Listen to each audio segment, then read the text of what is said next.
Hello guys, how you doing? Henry here, back with another video. Right now I'm in Johannesburg, South Africa, but last week I had the opportunity to be in Cape Town on the Atlantic seaboard, and I got to interview Isana Codier, who's the head of retail banking at Absa Bank, one of the biggest banks here in Africa. And we were just talking about how to get promoted, how to climb that corporate ladder. So as someone who's been in the banking industry, for decades, she is, a person, the right person to actually, tell us about how we can be promoted in 2020 going into 2021. So you guys know that on this channel, my passion is to inspire you to reach your personal and career goals.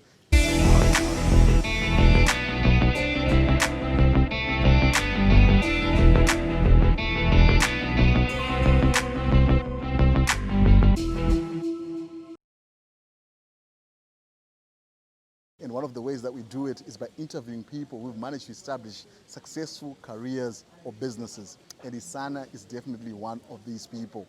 So you guys, right now we're at 152 subscribers. I mean, let's get to 200 by the end of December. And the way we do this is by if you guys share the videos, if you guys subscribe to the channel. So if this is your very first time, a very warm welcome to you.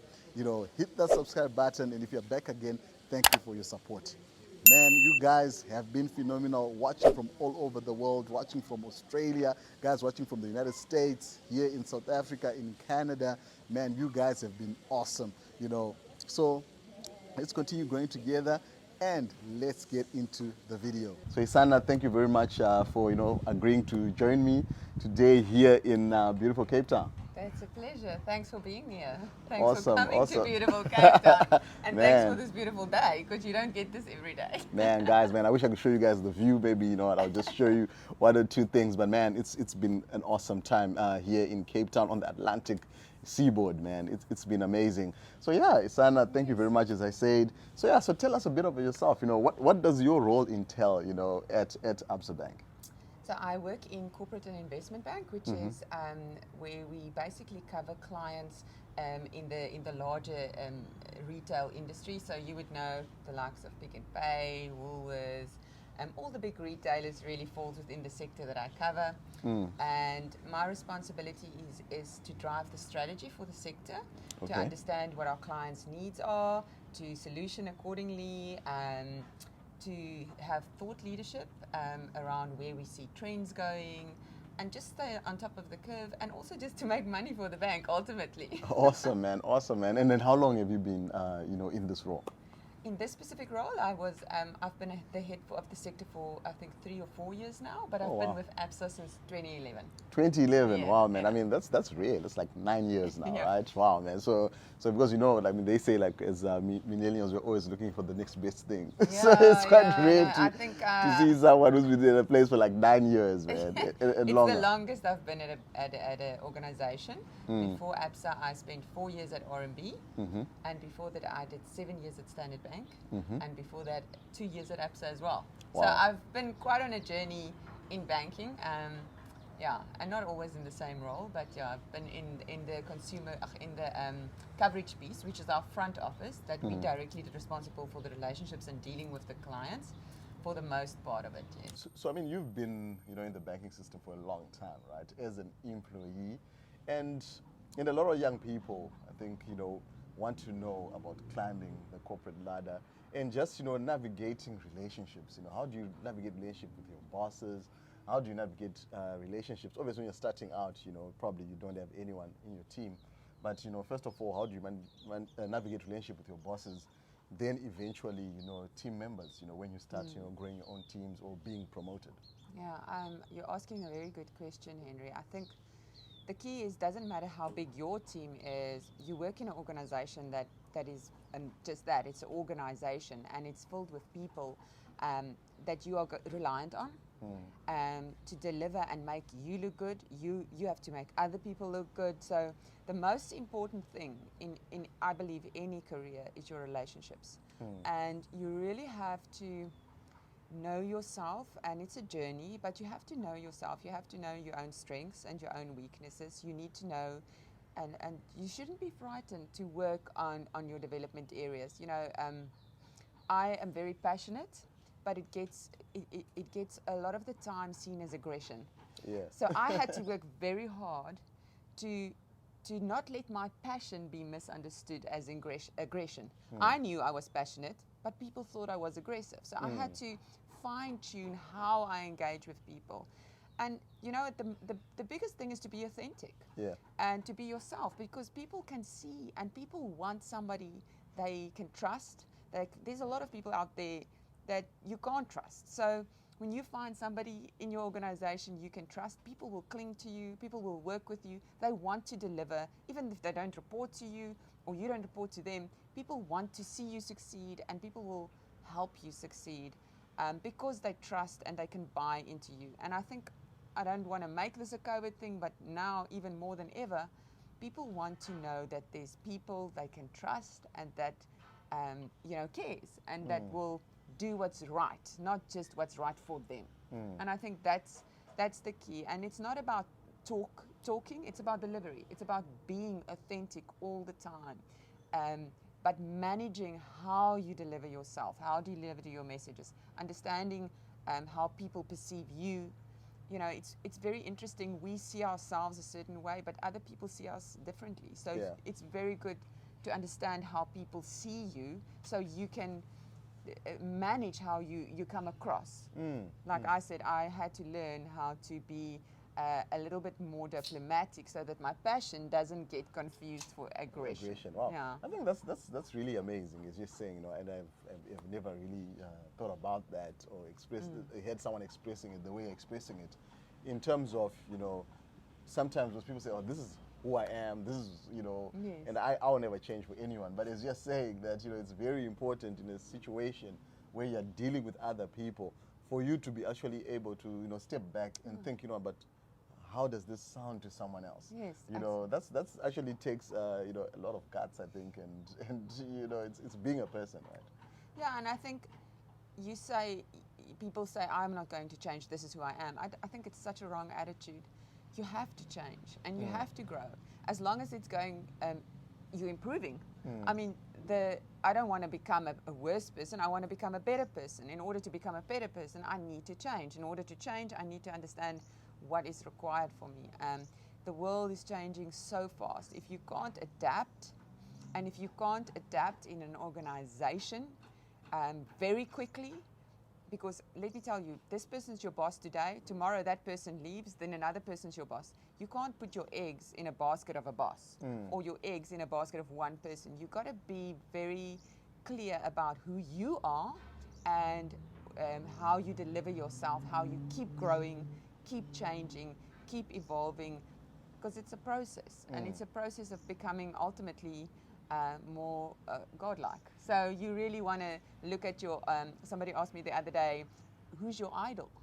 And I sat and I thought, I'm like, I don't have an idol. I've never, ever had from childhood a person that I cling to and say, wow, that's my role model, that's my idol, I want to be like that. I have people that I look at certain things and say, I like that characteristic of that person, I like that about that person, but there's not one person that I look at and think, yeah, I want to be that person, or that person's my role model. My role model is Jesus. Oh, wow.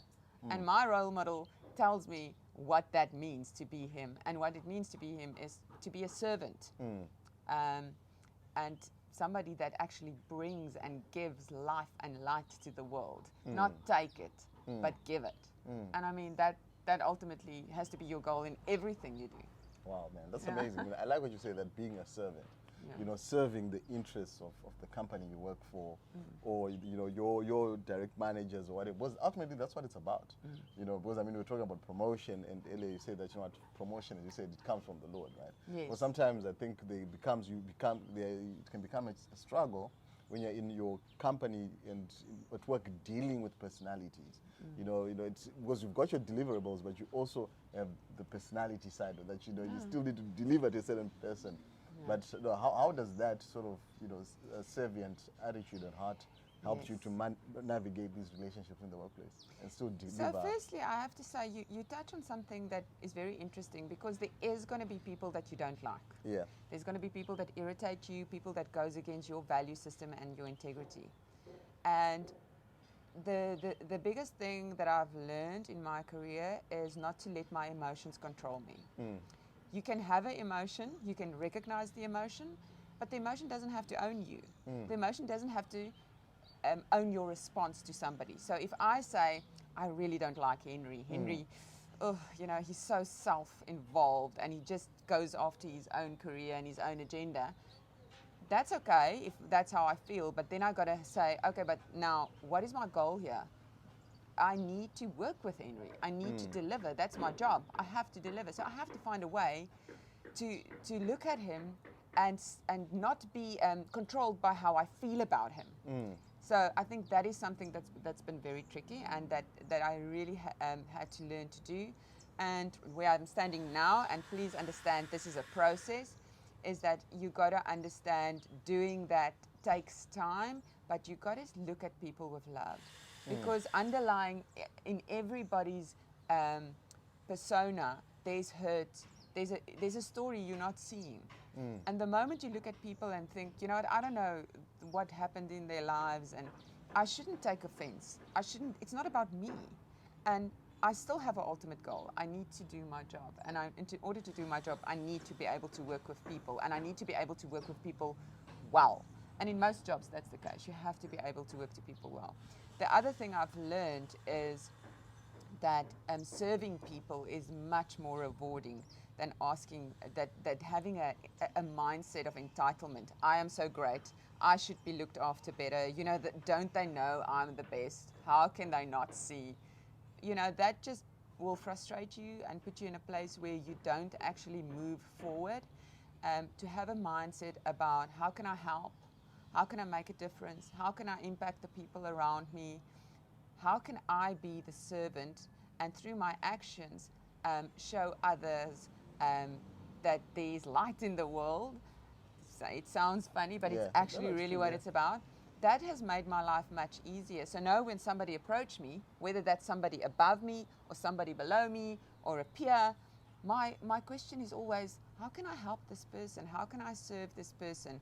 And in that, how can I do my job better while serving people? And it's been really rewarding. And the reward comes in strange ways, because, you know, people will start talking to you about things and saying, you know, Isana, we really enjoy spending time with you. We really want to get your view on things, and it changes overnight. You just realize your position with people has changed, but it really starts with a serving heart. Wow, man, serving heart. I think, you know, and it will save you a lot. You know, a lot of frustration and stuff like that. Because I mean, you are there to make the place better, to make the organization better. You know, to you know what, ultimately, you know, bring profit, you know, to your organization. Exactly. You know, that's what it's about, and it's only through having that servant heart. Because as you're saying, you know, dealing with people always, you know, it's never the same. Not every day is the same. And I like what you said, that, you know, don't tie. I mean, when you were discussing earlier, that don't tie like your promotion, like, or your progress to a person. No. Because people come and go, you know. No, exactly. And the truth of the matter is, you know, you might think that everybody's out to get you, but everybody is actually in it for themselves. That's the world we live in. The challenge is to not be for yourself, but to actually be there for others as well. Wow, man. Hey, guys, you heard it yourself, man. If you are getting any value from this channel, from this video right now, you know, hit that like button, you know, share this video right now, and, you know, subscribe to the channel, you know, so that we can, you know, continue growing at the end of the day. So yeah, Isana, I mean, as we are rounding up, you know, what words of encouragement do you have, you know, to someone maybe who has been retrenched, or, you know, is taking a pay cut, you know, during these times, you know, of you know, this economic lockdown? It's okay to fall down. It's okay to get hurt, and it's okay to take risk. Just make sure you get back up, because and don't listen to the world saying, you know, we're going in devastating times. There's not going to be jobs. There's not going to be opportunities. The reality is, if your attitude is right, and if you give yourself that little bit of a moment on the floor, but get up. And you know what, just keep going. Just push through whatever you need to push through, internally, externally. Don't give up. Wow, man. Hey, that's amazing, guys. Guys, thank you for your time. You know, Isana, thank you very much, you know, for joining me, taking your time off your busy schedule to join us here. And guys, man, if you enjoyed this video, as I said, you know, share this video right now. You know, let people know what's happening. And you know what? I love you guys and appreciate you. We'll see you on the next video. Cheers.